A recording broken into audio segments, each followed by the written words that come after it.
Hello students, welcome to Yachana Science classes. How are you all? I hope you all are fine. As you all know that we are doing chapter number 1 and in chapter 1 में हमने दो classes हम कर चुके हैं. In first class we discussed about the living things, that what are their characteristics. In second class we discussed about the taxonomic categories, कि कौन कौन सी categories हैं, क्या taxonomic hierarchy है. Now today we are going to discuss taxonomic aids. The topic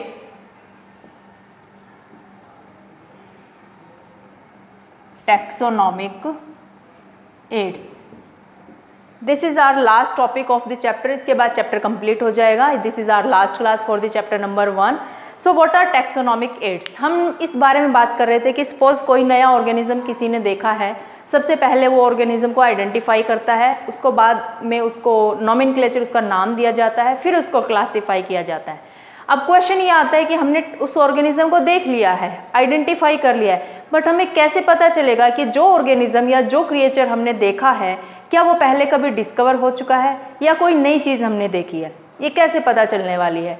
suppose हमें किसी चीज़ के बारे में पता करना होता है तो हम क्या करते हैं, किसी भी रेफरेंस पे जाते हैं, कोई बुक ढूंढते हैं, बुक नहीं तो किसी यू कैन से कि गूगल करते हैं या कोई डिक्शनरी टाइप कुछ भी, मीन्स हम ऐसा ढूंढते हैं, कोई रेफरेंस यूज़ करते हैं. तो taxonomic aids are nothing but they are help और they are references. They are references. किस तरह के रेफरेंस? मीन्स किसी भी ऑर्गेनिज्म को, क्रिएचर को हमने देख लिया, कोई नया प्लांट देख लिया, हमें नहीं पता वो नया है कि पहले कभी डिस्कवर हो चुका है, तो उसको पता करने के लिए हम किस रेफरेंस को चुनते हैं, वो होती है टैक्सोनॉमिक एड्स. तो किस तरह के टैक्सोनॉमिक एड्स होते हैं? These are of 2 types. First one is non living taxonomic aids. Second is living taxonomic aids. Non living taxonomic aids and living taxonomic. अब नॉन लिविंग में 2 टाइप हैं. First one is herbarium, second is museum. Clear? Herbarium and museum. नाम तुमने दोनों ही सुने हैं but ध्यान नहीं है कि क्या होते हैं, है ना. तो हर्बेरियम क्या होता है? हर्बेरियम एक तरह की शीट होती है. क्या होती है? एक तरह की शीट होती है. उस शीट पे देखो, मैं तुम्हें बना के दिखाती हूँ. एक शीट ली जाती है एंड साइंटिस्ट क्या करते हैं, सपोज उन्हें कोई प्लांट मिला, वो उस शीट पे उस प्लांट को ड्राई करके, प्रेस करके पेस्ट कर देते हैं. ठीक है. यहाँ पर उसकी डेट लिखी जाती है, किस डेट को ये मिला, प्लेस, किस जगह से कलेक्ट किया गया, यहाँ पर पर्सन का नाम आएगा, किसने इसको कलेक्ट किया है, यहाँ पर इसकी डिस्क्रिप्शन आ जाएगी, मीन्स कैसे इसके फ्लावर है, क्या इसकी लीव्स है, कैसे रूट्स हैं, कैसे स्टेम है, कैसे फ्लावर है ना. और यहाँ पर इसका scientific name, botanical name, you can say local name और कॉमन नेम. इस तरह की हर्बेरियम शीट होती है. Means what you will write in herbarium, it is a storehouse of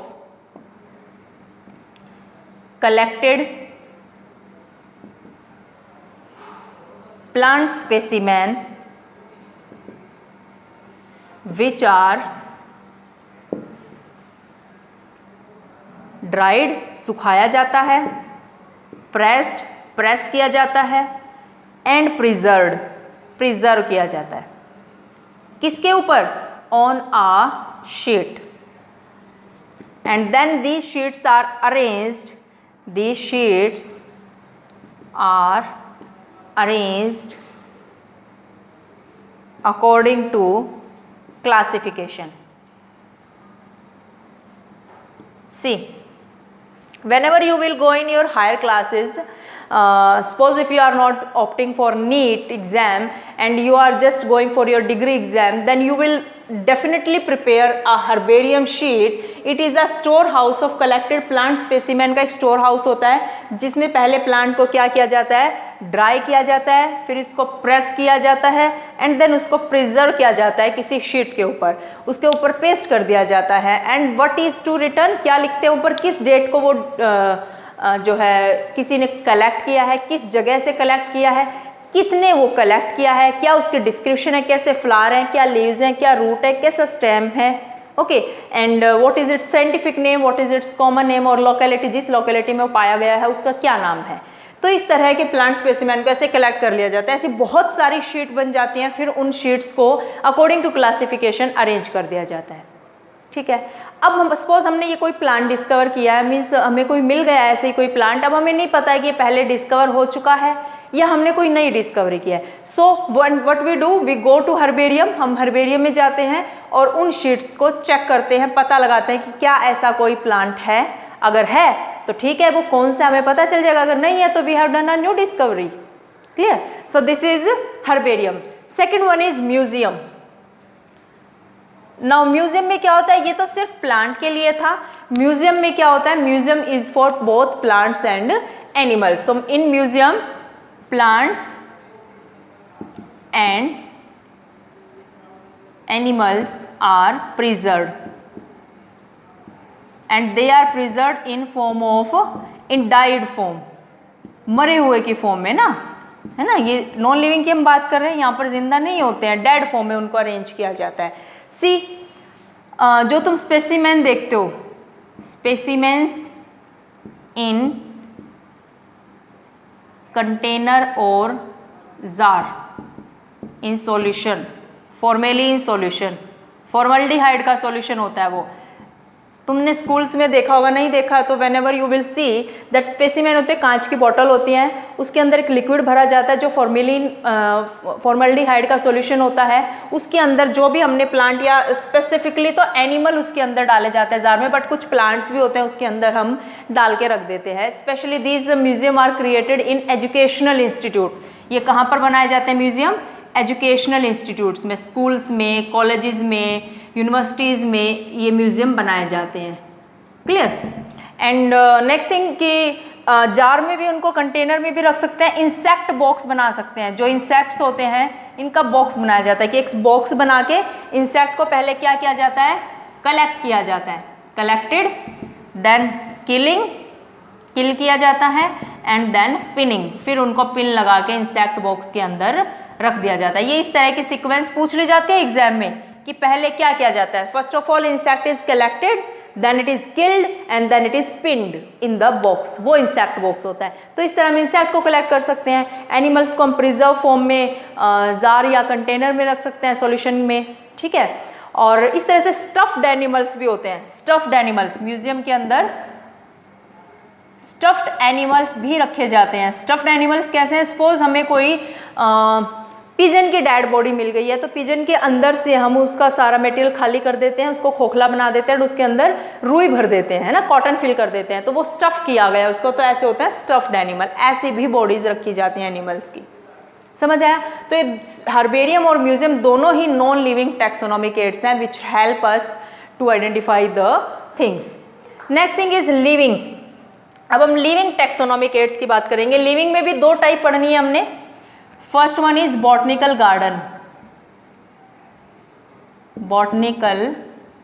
garden, and second one is zoological park,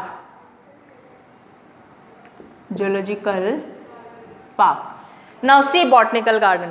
What happen in botanical garden? Botanical garden are specialized garden. ये special garden होते हैं in which living plants are preserved for identification.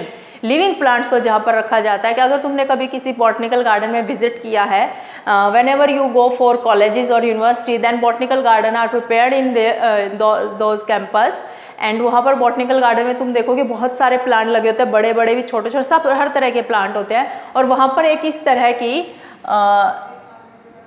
तरह की labelling बना दी जाती है, जहाँ पर प्लांट होता है प्लांट के आसपास इस तरह का बोर्ड लगा दिया जाता है, और इस बोर्ड पर उस प्लांट का नाम, common name, local name and scientific name as well as its family, means उसका डिस्क्रिप्शन वहाँ पर लिख दिया जाता है कि ये कौन सा प्लांट है।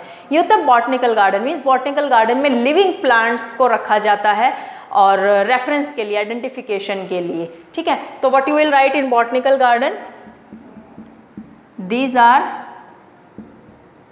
specialized garden, these are specialized garden to preserve living plants, clear. इसके एग्जाम्पल है, लाइक बहुत ही फेमस गार्डन है Q garden, It is in London. Kew Garden is in London. Next is NBRI. NBRI. This is in Lucknow, India. NBRI क्या है? National botanical research institute. National botanical research institute. Third one is national botanical garden. National botanical garden. It is in Howrah. It is in Howrah. Howrah कहाँ है? Kolkata. It is in Kolkata, India. Okay, so these are the three example of botanical garden. I hope it is clear. Next is zoological park. जू जिसको बोलते हैं, जू बोलते हैं ना. जू में बहुत सबने विजिट किया होगा, बहुत खुश होके जाते हैं सब बच्चे जू में, बड़े भी जाते हैं, है ना. तो जोलॉजिकल पार्क क्या है? यहाँ पर एनिमल को प्रिजर्व करके रखा जाता है, उनको प्रोटेक्टेड एनवायरनमेंट में रखा जाता है, उनको वो कंडीशन प्रोवाइड की जाती है जैसी वो उनकी नेचुरल हैबिटेट में थी. ऐसा करके क्या होता है, एक तो उन एनिमल्स को प्रिजर्व कर सकते हैं हम, दूसरा उनकी फूड हैबिट्स क्या है, कैसा उनका हैबिटेट है, क्या उनका बिहेवियर है, ये सब हम स्टडी कर सकते हैं इन जोलॉजिकल पार्क. सो जोलॉजिकल पार्क में लिखोगे wild animals. Wild animals are preserved in protected environments. Preserved in protected environments by human. है ना. और यहाँ पर उनकी क्या करते हैं हम? We can study food habits. उनकी फूड हैबिट्स को स्टडी कर सकते हैं एंड उनके बिहेवियर को स्टडी कर सकते हैं. थोड़ा खचपच हो गया है but all things are clear in single thing. Means इस एक सिंगल राइटिंग सेशन में मैंने सब चीज़ें क्लियर कर दी हैं. सब तुम्हें इस साइड में लिखने से क्या हो जाता है, डिफरेंसेस क्रिएट हो जाते हैं, पता चल जाता है कि इसमें आपस में क्या डिफरेंसेस हैं, है ना.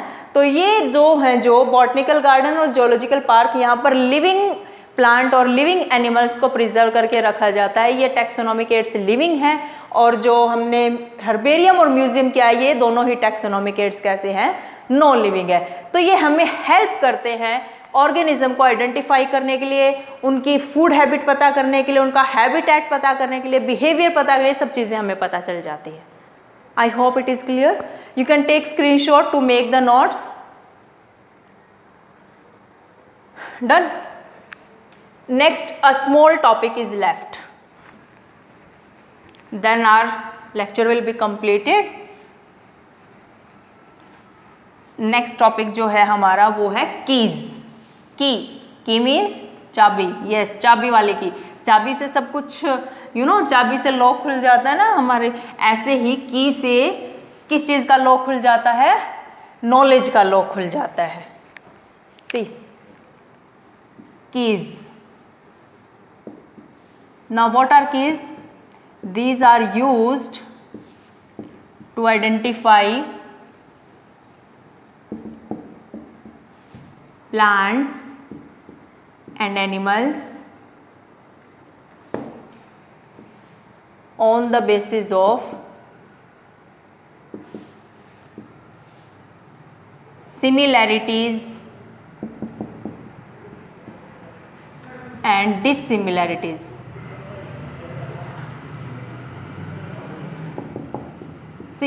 जब भी हमें मान लो कोई क्रिएचर देखा है, कोई ऑर्गेनिज्म या कोई भी प्लांट देखा है, तो हम सबसे पहले क्या पता करते हैं? सपोज हमने प्लांट ही देखा है, उसकी लीव्स कैसी दिख रही है, कितना वो बड़ा है, क्या वो पेड़ जैसा दिखता है या पौधे जैसा दिखता है या एल्गी जैसा दिखता है, हर्ब्स है, शर्ब्स है, ट्री है ना, कैसी उसकी लीव्स हैं, कितना उसका थिक स्टेम है, कैसे उसके फ्लावर्स, हम ये चीज़ें देखते हैं, है ना. फिर उसको मैच करते हैं. तो जो ये कीज़ हैं, ये कीज़ बनाई गई हैं. मीन्स दो स्टेटमेंट दी जाती है, उसको कपलेट बोलते हैं.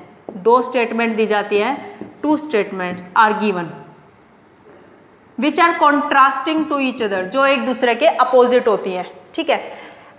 One is to be accepted, one को हम एक्सेप्ट करते हैं एंड सेकंड को हम रिजेक्ट करते हैं. एक मीन्स ऑप्शन में से एक ही हम चूज करेंगे ना, दोनों एक दूसरे के अपोजिट है. देखो सपोज फर्स्ट स्टेटमेंट का ए पार्ट, हमने कोई प्लांट देखा तो उस पर लिखा है the flowers are red. Second statement है द फ्लावर्स आर पिंक। अब जो हमने प्लांट देखा है, सपोज ये हमारा प्लांट है, फ्लावर्स को हम लिख देते हैं ग्रीन लिख देते हैं, हमारे पास मार्कर है ना रेड और ग्रीन कलर का, ठीक है। तो हमारे पास कैसे फ्लावर है, सपोज हमारे प्लांट के फ्लावर हैं ग्रीन, हमारे प्लांट के फ्लावर है ग्रीन, ठीक है। दो स्टेटमेंट दे दी कि चेक कर लो कि आपका फ्लावर रेड है कि ग्रीन है। इस स्टेटमेंट को बोलते हैं लीड, इसको भी लीड बोलेंगे, इसको भी लीड बोलेंगे। अगर तो फ्लावर रेड है then go to statement second, अगर फ्लावर ग्रीन है देन गो टू स्टेटमेंट 3। इन्होंने बोला अगर आपके जो प्लांट आपने लिया है उसमें अगर रेड फ्लावर है तो सेकंड स्टेटमेंट पे जाओ, ग्रीन फ्लावर है तो थर्ड स्टेटमेंट में जाओ। अब देखो हमारे तो फ्लावर ग्रीन है तो हम कौन से स्टेटमेंट पे जाएंगे, थर्ड पे जाएंगे। थर्ड का ए पार्ट है the leaves are small and round. इसकी बी जो की है वो है the leaves are long and oval लिख दो, ठीक है। अब देखो हमारी जो लीव्स है, हमने जो प्लांट लिया उसकी लीव्स कैसी हैं, स्मॉल भी हैं और अ लिटिल राउंड भी है। तो अगर स्मॉल और राउंड है तो लिखा है गो टू स्टेटमेंट 4। अगर लॉन्ग एंड ओवल है देन गो टू स्टेटमेंट 5। तो इस तरह से मीन सॉल्यूशन मिलता चला जाता है। अब हमारी स्मॉल और राउंड है तो हम स्टेटमेंट 4 पे जाएंगे। इस तरह के लास्ट में जाके हमें कंक्लूजन मिल जाता है कि जो प्लांट मिला है ये किस कैटेगरी में, कौन सी टेक्सोनॉमिक कैटेगरी में आता है, क्या इसका नाम है, क्या इसकी आइडेंटिफिकेशन है, क्या इसकी क्लासिफिकेशन है, ठीक है। तो ये कीज होती है। I hope it is clear, you can take screenshot. Now next thing is, अब 3-4 चीजें हम कर चुके हैं, 4 तो हमने टेक्सोनॉमिक एड्स कर दिए हैं। कौन कौन से, museum, herbarium, botanical garden and zoological park. हमने कीज की भी बात की। अब 2-3 चीजें और भी होती है जैसे फ्लोरा, मैनुअल्स, मोनोग्राफ, इस तरह की भी टेक्सोनॉमिक एड्स होती हैं जो हेल्प करती हैं प्लांट्स को आइडेंटिफाई करने में, एनिमल्स को आइडेंटिफाई करने में, उनकी नोमेनक्लेचर करने में और उनको क्लासिफाई करने में। जैसे फ्लोरा जो होते हैं ये क्या होता है, ये डिस्क्रिप्शन होता है, it is description of plants in particular area. किसी पर्टिकुलर एरिया में कौन कौन से प्लांट्स मिलते हैं उसकी डिस्क्रिप्शन गिवन होती है फ्लोरा के अंदर। मैनुअल्स में भी ऐसे डिस्क्रिप्शन ऑफ स्पीशीज, किस तरह की स्पीशीज मिलती है पर्टिकुलर एरिया के अंदर, वो होता है मैनुअल्स। मोनोग्राफ में क्या होता है, डिस्क्रिप्शन ऑफ सिंगल टैक्सोन, किसी भी एक टैक्सोन की, किसी भी एक कैटेगरी की बात की जाती है। Name is telling mono, single, ठीक है। तो इस तरह के फ्लोरा, मैनुअल्स और मोनोग्राफ भी कुछ टैक्सोनॉमिकल एड्स होते हैं, हेल्पर होते हैं हमारे, जो हेल्प करते हैं किसी भी क्रिएचर को, ऑर्गेनिज्म को, प्लांट को आइडेंटिफाई करने में, नेम देने में और उसकी क्लासिफिकेशन पता करने में। I hope today's lecture is very clear to you. So our chapter number 1 the living world is completed. Read it from your NCERT, try to solve the question, and this video will help a lot to you. But it doesn't mean that this video is just sufficient, यहाँ से सब हो जाएगा. You will have to definitely read NCERT book. Thank you everybody.